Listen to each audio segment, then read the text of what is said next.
Welcome to the debate. Today we are looking at a really fascinating dynamic in the Bedford real estate market.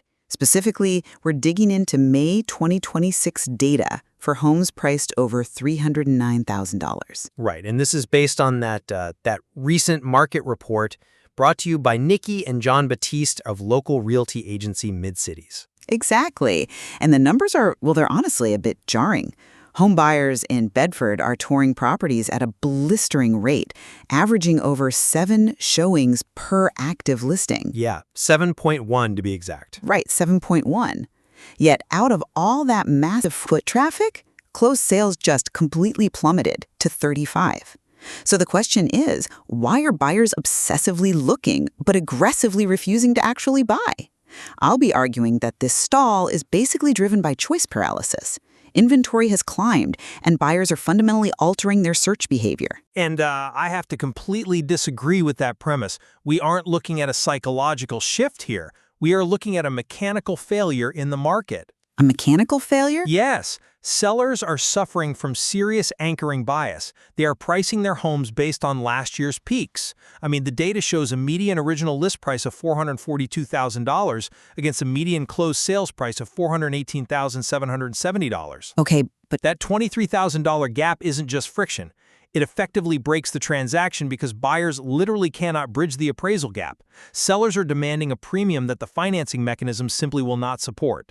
well, I don't see it as a mechanical breakdown so much as, a return to traditional liquidity dynamics. Inventory in Bedford has surged to 85 active homes. Sure, inventory's up. But that matters. When a buyer has 85 options instead of, 15, their internal calculus totally changes. The 7.1 showings per listing proves the underlying demand is still incredibly strong. They're actively hunting They're hunting, but they aren't pulling the trigger. because they don't have to yet. With a median 13 days on market, the frenzy has just evaporated. Buyers now have the leverage to demand pristine condition and perfect market positioning, which, creates a bit of paralysis by analysis. You call it choice paralysis, but 35 closed sales against 85 active listings? That is not buyers merely taking their time to find the perfect house. It is a massive buyer strike. A strike? That's a bit dramatic. Think of it like a bid-ask spread in equity markets.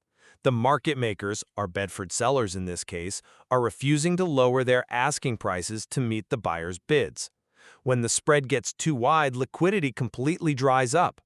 Buyers are touring these homes, seeing they need a new roof or, a kitchen update, and then looking at that top-of-market $442,000 price tag. They aren't paralyzed by choice, they are actively rejecting a bad deal. But wait, that rejection only happens because they know there are 84 other homes down the street, right? If inventory were tight, buyers would totally swallow that $23,000 premium. I don't know about that. They would.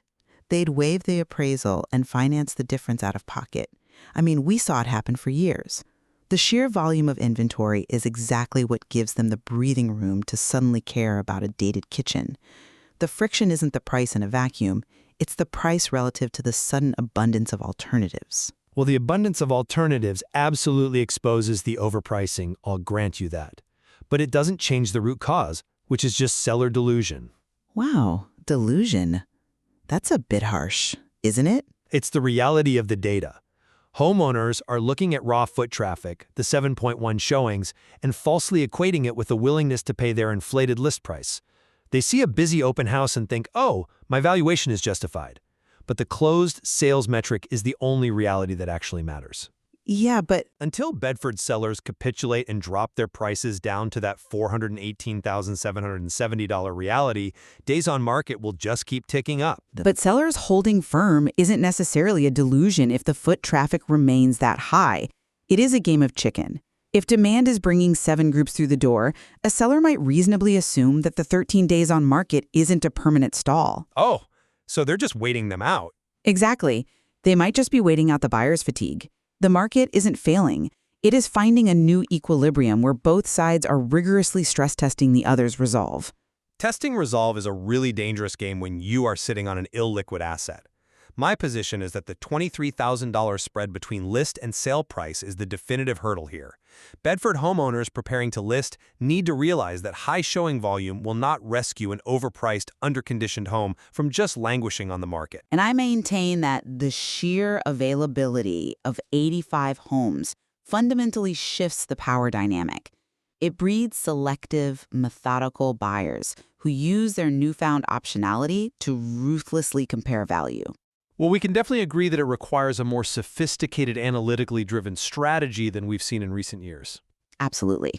Which is exactly why predictive analytics, like the buyer hotspot report from the Baptist data we mentioned, are so crucial right now. Bedford sellers must understand precisely where real demand intersects with market supply before they even list. Right, preparation is everything in this market. It really is. Well, we will leave it to our listeners to decide whether it is buyer optionality or seller anchoring driving this shift.